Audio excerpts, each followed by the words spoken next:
प्रकाशित सुसमाचार अध्याय 10 वचन 24 और 25 मैं पढ़ रहा हूं, ध्यान से सुनिए। चेला अपने गुरु से बड़ा नहीं होता और न दास अपने स्वामी से। चेले का गुरु के और दास का स्वामी के बराबर होना ही बहुत है। Hallelujah, hallelujah, hallelujah, hallelujah, hallelujah, hallelujah, hallelujah, hallelujah, hallelujah, hallelujah. ये वचन अपने आप में बहुत इंटरेस्टिंग है। लिखा यो गया है कि गुरु से बड़ा चेला नहीं होता, ये गुरु चेला की जोड़ी होती है। आगे लिखा गया है दास अपने स्वामी से बड़ा नहीं होता, इनकी भी एक अपनी जोड़ी होती है। और बाइबल ये बताती है, प्रभु यीशु मसीह के ये शब्द है कि चेला गुरु के बराबर और दास स्वामी के बराबर हो सकता है, लेकिन बड़ा नहीं हो सकता। यह हम पवित्र आत्मा के द्वारा गहरे अध्ययन में चलेंगे। लिखा यो गया है, ये जो प्रभु यीशु मसीह बता रहा है कि चेला गुरु से बड़ा नहीं होता। चेला गुरु के संपर्क में होता है, वो गुरु से सीखता रहता है, गुरु से वो समझता रहता है, और गुरु के द्वारा उसका जीवन, चाहे वो भौतिक हो या आध्यात्मिक हो, या जिस विषय में जिसने अपने गुरु को रखा है या गुरु बनाया है, उस विषय में वे परिपक्व बन जाता है। वैसे ही जो दास होता है वो अपने स्वामी के संपर्क में होता है, स्वामी के द्वारा वो अपने जीवन में प्राप्त करता है, क्योंकि उसका जो कुछ भी है, वो जो कुछ भी मालिक है, वो स्वामी है, वो उसका मालिक है।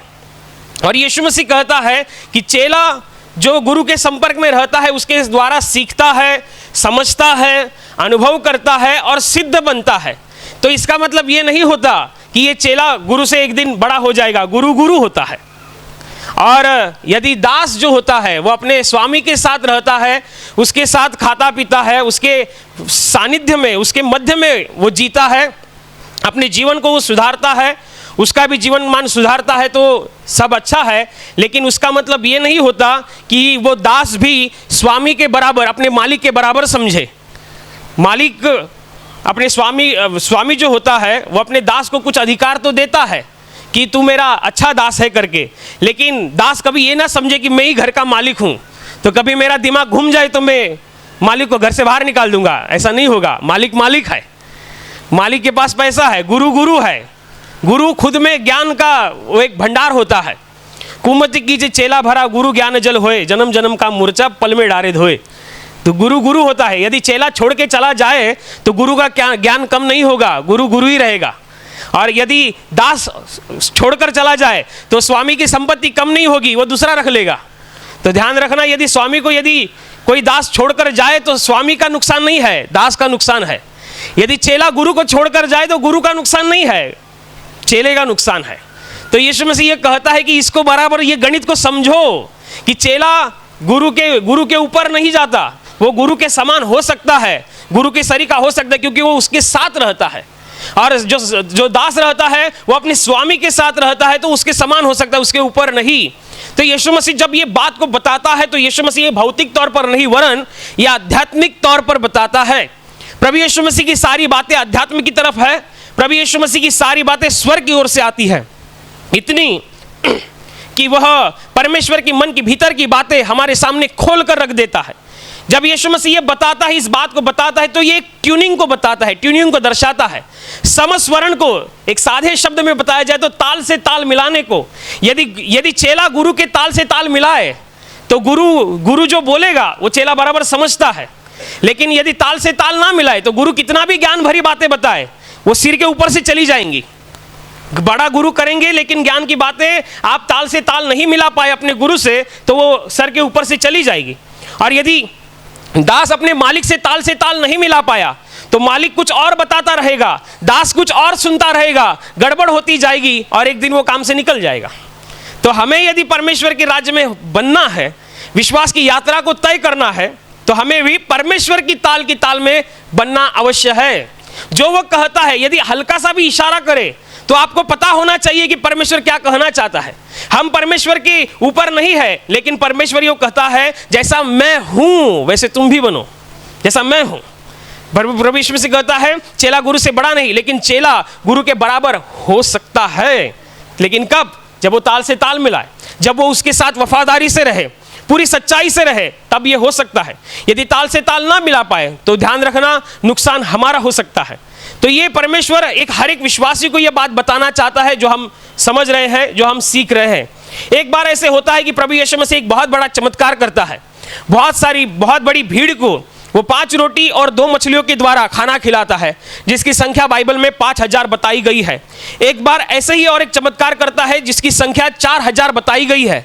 जब 5000 लोगों की भीड़ को खाना खिलाना था, तब प्रभु यीशु मसीह ने 5 रोटियां तोड़ी, उस पर आशीष मांगा और लोगों में बांट दिया गया। तो बाइबल बताती है कि सब लोग खाकर तृप्त हो गए और जो बची रोटियां थी उसकी 12 टोकरियां भर गई। वैसे ही एक दूसरा चमत्कार ऐसे हुआ कि 4000 लोगों की भीड़ थी, उनके लिए प्रभु यीशु मसीह ने 7 रोटियां तोड़ दी और उस पर आशीष मांगा, लोगों में बांट दिया गया। 4000 लोग खाकर तृप्त हो गए और बची हुई रोटियों के 7 टोकरियां भर गई। इतना बड़ा चमत्कार प्रभु यीशु मसीह के चेलों ने देखा था। वे हिस्सेदार थे, वे उसके गवाह थे, वे उसके साक्षीदार, वे उसके भागीदार थे। ऐसा होने के बावजूद भी एक समय ऐसा भी आता है कि प्रभु यीशु मसीह अपने चेलों के साथ नाव पे से या कहीं से होता गुजरता है, तो चेलों को याद आता है कि हमारे पास केवल एक ही रोटी है, एक ही रोटी। तो सब लोग आपस में चर्चा करने लगते हैं, अब होगा कैसा, अब होगा कैसा। यही वे लोग हैं जिन्होंने चमत्कार को देखा था कि 5 रोटियां तोड़ दी गई तो 5000 लोग खा के तृप्त हो गए। 7 रोटियां तोड़ी गई तो 4000 लोग खा के तृप्त हो गए। ये लोग गवाह थे उस बात के, और अब ये चर्चा कर रहे हैं कि हम लोग 12 है और खाने के लिए एक ही रोटी है, और यीशु मसीह वहीं पे मौजूद है। क्या आपको समझ रहा है? यदि आप ताल से ताल नहीं मिला पाएंगे तो गड़बड़ हो जाएगा। आप बाइबल को पढ़ेंगे तो आपको आगे समझ में आएगा कि ये लोग चर्चा करने लगे, अभी होगा कैसा, अभी खाएंगे कैसा, किसके हिस्से में कितना आएगा। चर्चा चल रही है, बहुत बड़ा गहरा अध्ययन चल रहा है। एक रोटी खाने वाले 12 है, लेकिन ये लोगों को ये नहीं पता कि हमारे साथ वो आदमी बैठा है, हमारे साथ वो आदमी खड़ा है जो 5000 लोगों को 5 रोटियों के द्वारा खिलाता है। क्यों नहीं समझ पाए? क्योंकि ताल से ताल नहीं मिला पाए। परमेश्वर यीशु मसीह ने उनको डांटा भी। यीशु मसीह कहता है तुम आंख होते हुए भी अंधे हो क्या और कान होते हुए भी बहरे हो क्या, कि अब तक तुम्हें नहीं पता कि मैंने 5000 लोगों को जब 5 रोटियां तोड़कर खाने को दी तो बची हुई रोटियों की कितनी टोकरियां भरी? 12 12 12। सब लोग चिल्लाते हैं 12, क्योंकि वही लोग थे इकट्ठा करने के लिए। और बाद में यीशु मसीह पूछता है जब 4000 लोगों के लिए मैंने 7 रोटियां तोड़ दी तो कितनी टोकरियां भरी? वो बोलते हैं 7 7 7। तो यीशु मसीह बोलते हैं अभी तक तुमने नहीं मुझे पहचाना, अभी तक तुमने मुझे नहीं जाना कि तुम 12 हो, हाथ में एक रोटी है, अरे मैं कुछ भी कर सकता हूं। तो ये परमेश्वर ने उनको डांटा। क्यों? क्योंकि वो परमेश्वर की ताल से ताल नहीं मिला पाए। हम उसके ऊपर नहीं जा सकते, परमेश्वर के ऊपर हम नहीं। लेकिन परमेश्वर कहता है जैसे मैं समझ रखता हूं, जैसे मैं दया भाव को रखता हूं, जैसे मैं प्रेम भाव को रखता हूं, वैसे तुम भी रखो, तुम मेरे बराबर में आओ। ये ट्यूनिंग को दर्शाता है। चेला गुरु के बराबर और दास अपने स्वामी के बराबर हो, इतना बहुत है। ये भलाई को उत्पन्न करता है, ये बात प्रॉफिट को दिखाता है, ये बात फायदे को दिखाता है। फायदे का बात है तो संसार के लोग बहुत कान ऐसा लगाकर सुनते हैं। 1000 का 10,000 कैसा होएगा सुनेंगे, समझ में नहीं आएगा तो दूसरे को पूछेंगे क्या बोला वो, मैं तो कितना जोर जोर से बोल रहा हूं, बहुत फायदे का बात बोल रहा हूं कि परमेश्वर जिस पर आपने विश्वास किया है आपको उसके ताल से ताल मिलाना है। यदि ताल से ताल नहीं मिला पाएंगे तो आप अपना ही नुकसान कर बैठेंगे। उनको पता ही नहीं चला कि प्रभु यीशु मसीह हमारे साथ मौजूद है। वही प्रभु यीशु मसीह जिन्होंने 5000 लोगों को खाना खिलाया, हम तो 12 ही लोग हैं, कुल मिलकर यीशु को पकड़ के 13 हो जाएंगे। यीशु तो है ना, फिर वो समझ नहीं पाए। एक बार प्रभु यीशु मसीह ये बताता है, दाखिला बताता है। एक धनी इंसान कोई दूर देश चला जाता है, परदेश में, तो अपने दास लोगों को बुलाता है और 3 दास होते हैं, तो उसको एक को 5000, दूसरे को 2000 और तीसरे को 1000 रुपया देता है। और बाइबल में सटीक लिखा गया है कि वो उनको देकर दूरदेश निकल जाता है, परदेश निकल जाता है। इस पैसे का आगे क्या करना है वो नहीं बताया गया है। कुछ नहीं लिखा है बाइबल में।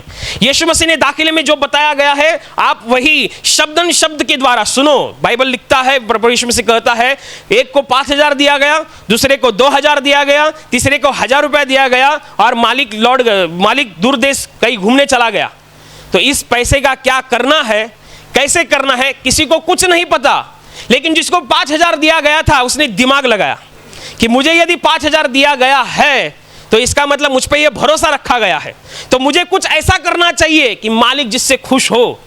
वो मालिक के स्वभाव को जानता था, वे मालिक के स्वभाव को भली भांति पहचानता था, मालिक के गुणों को समझता था। इसलिए वो तुरंत जाकर उस 5,000 रुपये के ऊपर बिजनेस करता है, व्यापार, और अधिक के 5,000 रुपया कमाता है। दूसरा भी बिल्कुल उसी रीति का था, उसी बुद्धि का था, वो भी 2,000 रुपये के ऊपर 2,000 कमाता है। और तीसरा जो था उसका अपने मालिक के साथ ताल नहीं बैठा। वो सोचा पैसा तो दिया है, वो जाके जमीन में गाड़ता है और मस्त पे कि सो जाता है।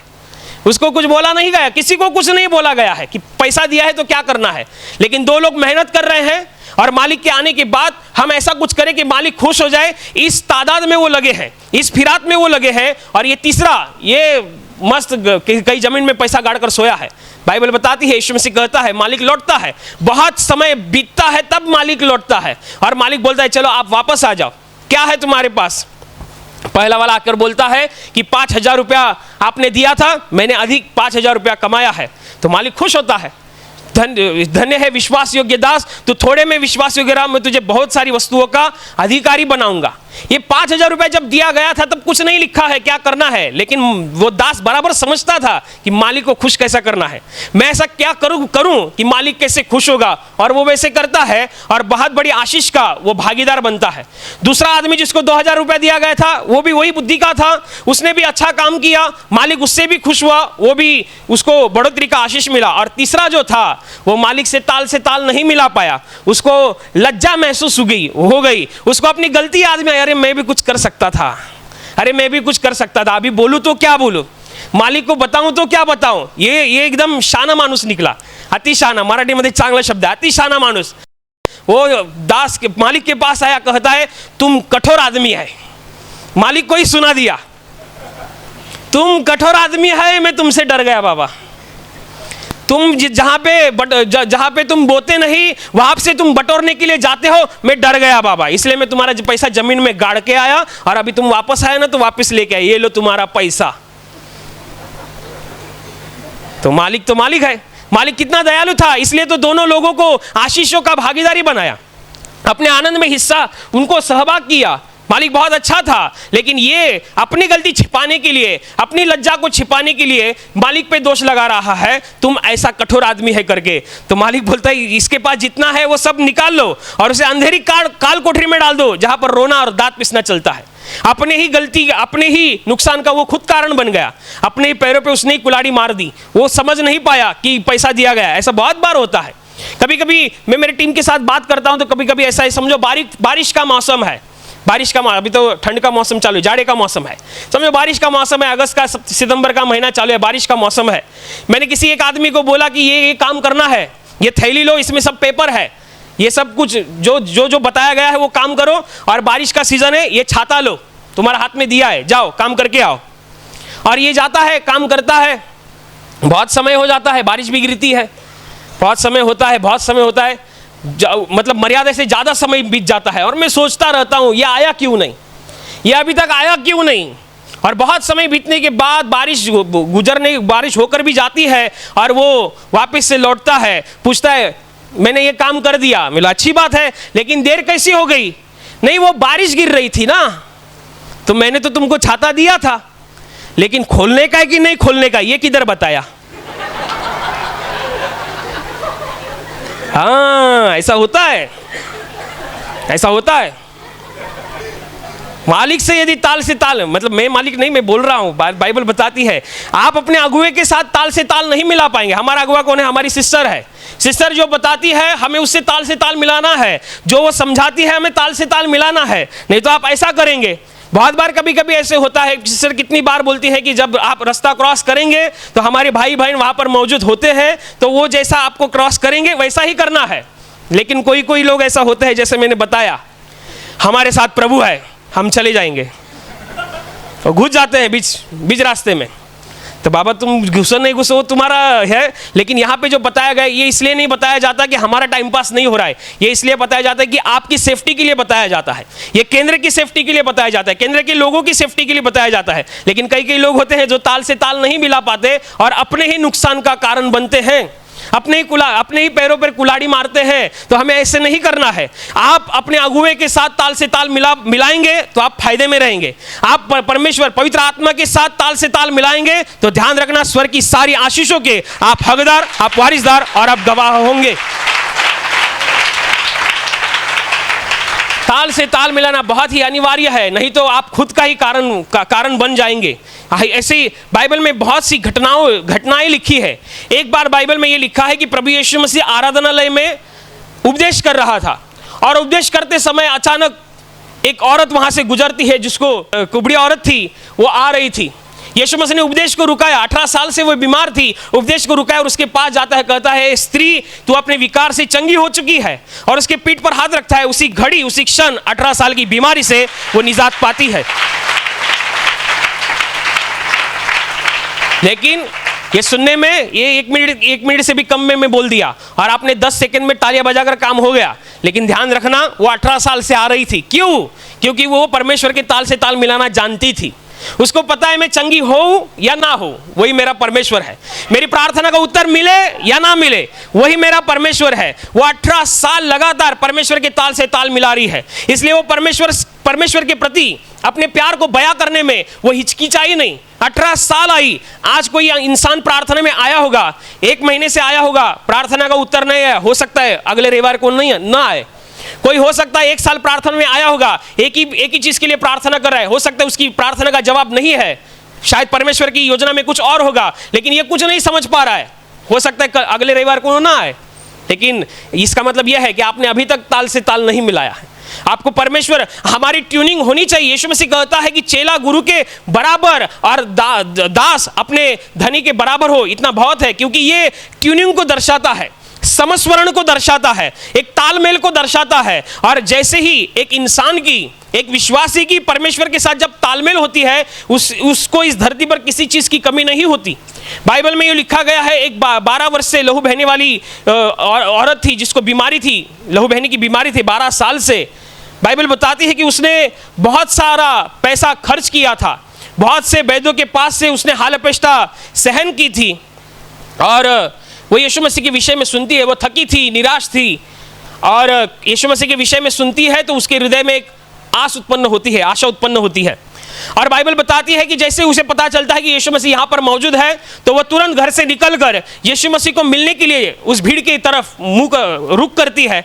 जब वो देखती है, जाती है, तो देखती है कि यीशु मसीह तो है, लेकिन बहुत बड़ी भीड़ के बीचों बीच वो खड़ा है। ये तो उसको लहू बहने की बीमारी है और कमजोर शरीर है, कैसा करेंगे, कैसे उसके पास जाएंगे?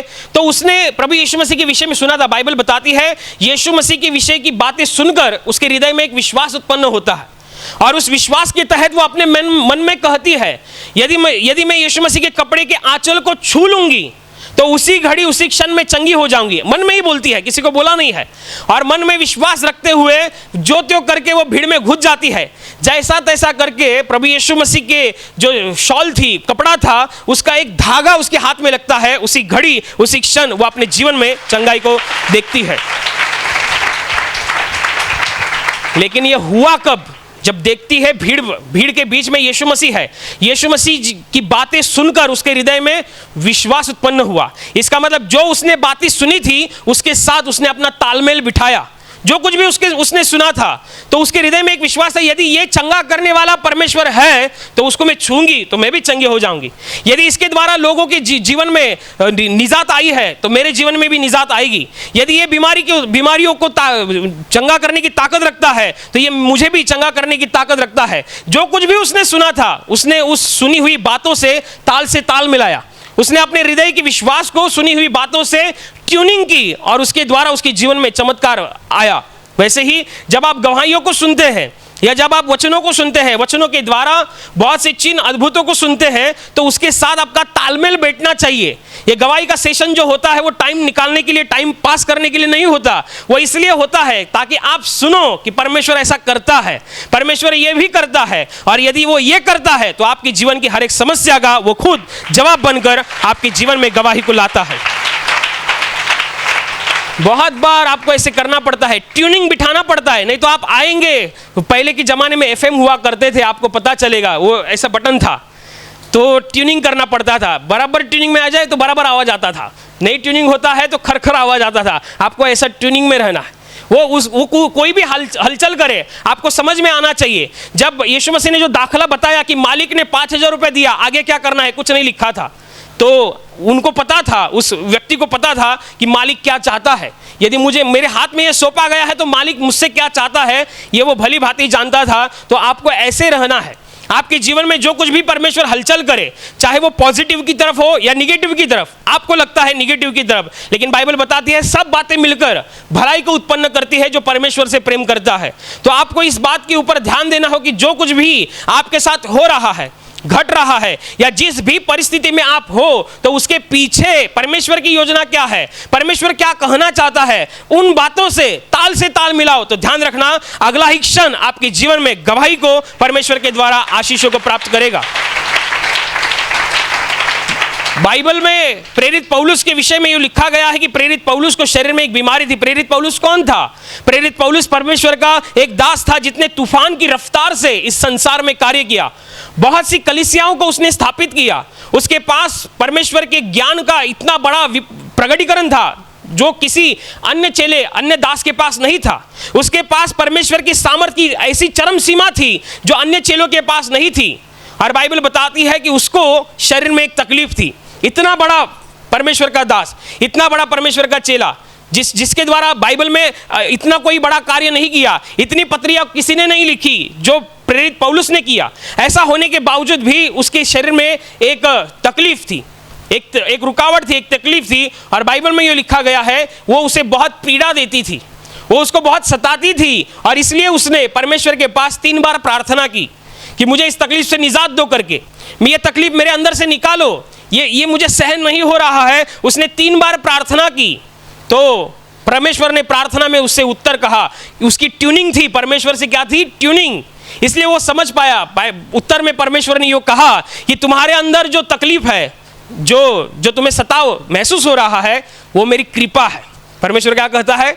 वो मेरी कृपा है, वो मेरी मेहरबानी है। वो इसलिए है कि तुम्हारे पास जो मैंने कुछ दिया है, उन बातों के कारण तुम फूल ना जाओ, तुम गर्व में ना आ जाओ, तुम्हें घमंड ना आ जाए। इसलिए मैंने तुम्हारी भलाई के लिए इस बात को रखा है, इस रुकावट को रखा है, इस तकलीफ को रखा है। तो बाइबल में ये लिखा गया है, आगे जाकर प्रेरित पौलुस ने प्रार्थना कभी नहीं की कि मुझसे ये निकालो, क्योंकि वो समझ गया कि ये जो तकलीफ है वो तकलीफ नहीं, असल में मेरी भलाई है। ये जो रुकावट है ये असल में रुकावट नहीं, ये मेरी बढ़ोतरी का कारण है। ये समझ पाया। क्यों? क्योंकि वो परमेश्वर के साथ ट्यूनिंग में था। यदि वो ट्यूनिंग में नहीं रहता तो मरते दम तक वो प्रार्थना करते रहता, प्रभु ये मेरी तकलीफ निकालो, ये मेरी तकलीफ निकालो। मैं इतने लोगों को चंगा करता हूँ, प्रभु मेरी तकलीफ निकालो। मैं तेरा इतना बड़ा काम करता हूँ, प्रभु मेरी तकलीफ निकालो। प्रभु सिर पे ही हाथ मारता, अरे ये तो तेरी भलाई के लिए है, मैं तेरी भलाई के लिए रखा हूँ। ये तेरी रुकावट नहीं, ये तेरी बढ़ोतरी का कारण है। लेकिन वो तो परमेश्वर के साथ प्रभु यीशु मसीह के द्वारा, पवित्र आत्मा के द्वारा उसने परमेश्वरी ट्यूनिंग बनाकर रखी थी। वो ताल से ताल मिलाना जानता था। परमेश्वर की एक हलचल के पीछे क्या कारण है वो भली भांति जानता था। इसलिए वो अपने जीवन में परमेश्वर की योजना को समझ पाया। ये सच बात है। नहीं तो एक इंसान मुझे ऐसा भी मिला था, वो भी सितंबर के महीने में बारिश का सीजन होता है और उसके घर से छत जो थी वो टपक रही थी, सीमेंट के पतरे थे और वो ताड़पत्री डालना भूल गया था या समय नहीं था उसको। तो उसको क्या हो गया, सितंबर के महीने वो ताड़पत्री डालने के लिए छत पर चढ़ा। अभी महीना तो बारिश का है, कभी धूप गिरती है, कभी पानी आता है, कभी जोर से बारिश आती है, तो पतरे के ऊपर काई जम गई थी। काई, आप मराठी में शेवाळ बोलतात, हिरवळ, काई जम गई थी। तो आप फिसलने वाली वो काई थी। ये चढ़ गया, ये विश्वासी है। कौन है? विश्वासी, आपकी और मेरी तरह विश्वासी। ये चढ़ गया और जैसे ही चढ़ा 1-2 कदम चला, धाड़ से नीचे गिर गया। इसकी इधर दुखने लगा, आया काउंसलिंग में, ब्रदर, मैं प्रभु में इतना बड़ा विश्वासी हूं, फिर भी मैं गिरा कैसे? अरे बाप रे, अभी क्या बोलूंगा, क्या पता। ऐसे भी कुछ लोग होते हैं, इसको कहते हैं अंधविश्वासी। प्रभु चाहता है आप विश्वासी बनो, एक ज्वलंत जीवित क्रियाशील विश्वासी बनो, ऐसे अंधविश्वासी नहीं। वो ऐसा सीना तान के है जैसे कि मुझसे वो जवाब लेगा, ये आपकी वजह से हो गया है। आप विश्वास बोलते हैं, मैं चढ़ गया विश्वास से और गिर गया। अरे लेकिन विश्वास किधर रखना है, कैसे रखना है? ऐसा विश्वास रखना है कि परमेश्वर को वो भाए, परमेश्वर को भाना चाहिए। बाइबल में लिखा गया है यीशु मसीह विश्वास का उत्पादक है, विश्वास को पूर्ण करने वाला वो परमेश्वर है। और एक बार ऐसे होता है कि एक कनानी स्त्री उसके पास आती है जो अन्य जाति से थी, परराष्ट्रीय थी। उसके लड़की को अशुद्ध आत्मा लगी थी, वो अशुद्ध आत्मा की पीड़ा से बहुत ही जर्जर बन चुकी थी। और वो यीशु मसीह के विषय में सुनती है तो उसको आस उत्पन्न होती है कि यीशु मसीह मेरी लड़की को चंगा करेगा। और वो तुरंत यीशु मसीह के पास आती है और कहती है, मुझ पर दया करो प्रभु जी, मुझ पर दया करो, मेरी बेटी पर दया करो, मेरी बेटी को अशुद्ध आत्मा लगा है। यीशु मसीह अनदेखा करता है। क्यों? क्योंकि वो परराष्ट्रीय थी, उनका अभी समय नहीं आया था। क्योंकि बाइबल बताती है जब तक यीशु मसीह शरीर रूप में है तब तक वो इजराइलियों के लिए उपलब्ध था। जब वो क्रूस पर मरा तब समस्त जातियों के लिए वो उपलब्ध हो गया उसका लहू। इसलिए यीशु मसीह ने कहा कि देखो अभी तक मैं क्रूस पर मरा नहीं, इसलिए तुम लोगों का समय अभी तक आया नहीं हो। इसलिए प्रभु यीशु मसीह ने अनदेखा किया। वो फिर से पीछे से आती है, चिल्लाती है। यीशु मसीह कहता है कि देखो कि इजराइल की खोई हुई भेड़ों के अलावा मुझे अभी तक किसी के पास भेजा नहीं गया। यीशु मसीह बताता है, फिर आगे की ओर लौटता है। वो पीछे से आती है, जोर से चिल्लाती है। चेले भी डरते हैं। चेले कहते हैं, प्रभु इसका कुछ देखो, ये कितना चिल्ला रही है। तो यीशु मसीह कहता है, देखो कि लड़कों को देने वाली रोटी घर के कुत्ते को डालना ये अच्छी बात नहीं है। कितना बहुत बड़ा कड़क शब्द है। आज का कोई सुनेगा तो ऐसे ही चला जाएगा, बोलेगा ये मैं इतना आस लेके आया, मैं इतना विश्वास लेके आया, मुझसे हमदर्दी रखने के बजाय कितना बड़ा बड़ा शब्द बोलता है। अरे लेकिन आपको ट्यूनिंग रखना चाहिए। यीशु मसीह उसको समझ में आए उस रीति से बात कर रहा है कि देखो अभी तक तुम्हारा समय नहीं आया है। घर के लड़के को देने वाली रोटी कुत्तों के आगे डालना ये अच्छी बात नहीं है। तो वो क्या बोलती है ये सुनना। सच बोला आपने। क्या बोलती है यीशु को? सच कहा प्रभु। फिर भी घर के कुत्ते जो धनी खाता है उसके मेज से जो चुरचार नीचे गिरता है ना, वो खाने का अधिकार रखता है। उस अधिकार के तहत मुझे दो। यीशु मसीह जो विश्वास का परमेश्वर है वो एक औरत को कहता है, हे स्त्री तेरा विश्वास बड़ा है, जा तेरे विश्वास के द्वारा हो जाए, वो चंगी होती है। वो चंगी होती है। कभी कभी गवाहियाँ जब मैं आज भी सुनता हूँ तो मुझे भी ऐसे लगता है। वो औरत थी, एक बहन थी जिसने वजन कम होने की गवाही दी। आपने सुना होगा, जिसका वजन कम हुआ केवल वचनों को बोलकर। अगर प्रभु कहता है, प्रभु ने तो ये कहा है, मैं जो काम करता हूं वो मुझ पर विश्वास रखने वाला भी करेगा और उससे कई ज्यादा बड़ा काम वो करेगा, ये प्रभु मसीह कहता है। तो आपको ध्यान देना है, कैसे आपको ट्यूनिंग रखना है। क्या कहता है परमेश्वर, क्या कहता है। हम गुरु के ऊपर नहीं जा सकते। बहुत से लोगों को ऐसे लगता है, कितने सारे लोग, कितने सारे विश्वासी मैंने देखे हैं, आते हैं, विश्वासी बनते हैं, परमेश्वर में बढ़ते हैं, इसी सेवकाई में बढ़ते हैं और बाहर चले जाते हैं तो अपने आप को वो गुरु समझने लगते हैं। लेकिन हम गुरु से ऊपर नहीं जा सकते, क्योंकि हम जो कुछ भी है वो गुरु के द्वारा है। हम परमेश्वर के ऊपर नहीं जा सकते, क्योंकि जो कुछ भी है वो परमेश्वर के द्वारा है। हम हमारी ताकत से नहीं, बल्कि परमेश्वर जो हमें ताकत देता है उस ताकत के द्वारा हम इस संसार में जीते हैं, काम करते हैं और लोगों के सामने रहते हैं। तो हमें यो करना है कि हमें हमारा ध्यान परमेश्वर को लगाना, तालमेल बनाकर रखना है। तालमेल बनेगा कैसे? हम परमेश्वर की इच्छाओं को समझेंगे कैसे? परमेश्वर के हलचल को समझेंगे कैसे? परमेश्वर के साथ समय बिताएं। जितना ज्यादा आप परमेश्वर के साथ समय बिताएंगे उतना ज्यादा आपका संबंध गहरा होता जाएगा, उतना ज्यादा आपका रिलेशन परमेश्वर में बढ़ेगा। तो ही आप समझ पाएंगे। आप केवल रविवार के दिन यहाँ पर आएंगे और 9:30 से 1 बजे तक, 2 बजे तक यहाँ पर रहेंगे, उतना ही काफी नहीं है। आप अपने घर में भी प्रार्थना करो, आप घर में भी उसके साथ समय बिताओ, आप रास्ते से चलते हुए, काम करते हुए उसके साथ समय बिताओ, उसमें रहने का प्रयास। वो आपके साथ है, इसमें कोई दोहराई नहीं है, उसमें कोई संदेह नहीं है, लेकिन आप उसमें है क्या, ये बहुत बड़ा प्रश्न है। वो आपके साथ है, हमेशा है। कितने लोग होते हैं एक्सीडेंट होते होते प्रभु का नाम पुकारते हैं, एक्सीडेंट होने से बचता है। कैसे होता है? क्योंकि प्रभु हमारे साथ है, वो हमारे साथ है, उसमें कोई दो राय नहीं है। लेकिन हम भी उसके साथ होने चाहिए। तो हम उसके साथ कैसे होंगे? हम उसके उपस्थिति में बढ़ते चलेंगे, हम उसके वचनों को कहते रहेंगे, उसके गानों को गाते रहेंगे, उसके बातों पर मनन चिंतन अध्ययन करते रहेंगे। तो ये बातें हमारे और परमेश्वर के संबंध को और गहरा बनाते जाएंगे। ये रविवार के विश्वासी नहीं बनना है, हम तो आजीवन विश्वासी बनना है। हम आत्मा भी विश्वासी है, हम बाहरी तौर पे भी विश्वासी। आपको ऐसे विश्वासी बनना है। जब आप विश्वास में रहेंगे तब आपका विश्वास बहुत ही ज्वलंत होगा। इसलिए आपको अंधविश्वासी नहीं होना है, आपको अंधविश्वास नहीं रखना है, आपको विश्वास रखना है जैसा परमेश्वर चाहता है। परमेश्वर जैसे विश्वासी को चाहता है, आपको वैसा विश्वासी बनना है। जो बताया गया है, अगुवे के द्वारा बताया गया है, जो कुछ भी सेवकाई में बताया गया है, उसके साथ ताल से ताल मिलाओ। जब ये ताल से ताल मिलेगा तो ही आप अपने जीवन में आशीष को पाएंगे। तो हमारा जो अगुवा है, पवित्र आत्मा है, परमेश्वर के वचन है, उसके साथ ताल से ताल मिलाने के लिए परमेश्वर के द्वारा हमें बुद्धि, सहायता, समझ मिले। इसलिए हम प्रार्थना करेंगे। Hallelujah, hallelujah, hallelujah. और अभी प्रार्थना करने का समय है। प्रभु यीशु मसीह ने कहा, यद्यपि तुम मेरे नाम से कुछ मांगोगे तो वह परमेश्वर की महिमा के लिए तुम्हें दिया जाएगा। हाँ, उसका वचन यही सत्य है। वह अपने वचनों को पूरा करना जानता है, वह अपने वचनों को पूरा करने की सामर्थ रखता है। इसलिए हम उसके वचनों पर और सामर्थ के ऊपर विश्वास रखते हुए विश्वास के द्वारा प्रार्थना करेंगे। आपके जिस हिस्से पर बीमारी है उस हिस्से पर हाथ रखिए, और वहाँ हाथ नहीं रख सकते तो अपने सीने पर हाथ रखिए। आपके जीवन में से और शरीर में से हर एक दुख, तकलीफ, बीमारी प्रभु यीशु मसीह के पवित्र नाम इसी क्षण नष्ट हो जाए।